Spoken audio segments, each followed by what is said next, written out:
ATN নিউজের ১৬ বছর সমাপ্তি হয়েছে, ১৭ বছরে পদার্পণ করেছে। এই মুহূর্তে আমি এটিএন নিউজের সাথে জড়িত সকল শুভানুধ্যায়ী দর্শক এবং এটিএন নিউজ পরিচালনায় যারা জড়িত সকল ম্যানেজমেন্টের সবাই, সকল সাংবাদিক, সকল ফটোগ্রাফার, ক্যামেরাম্যান এবং সংশ্লিষ্ট সকলকে আমি শুভেচ্ছা জানাই।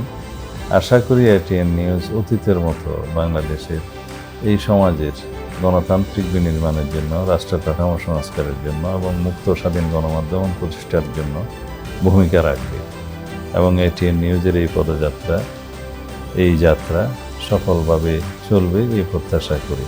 সবাইকে আবারও ধন্যবাদ জানাই।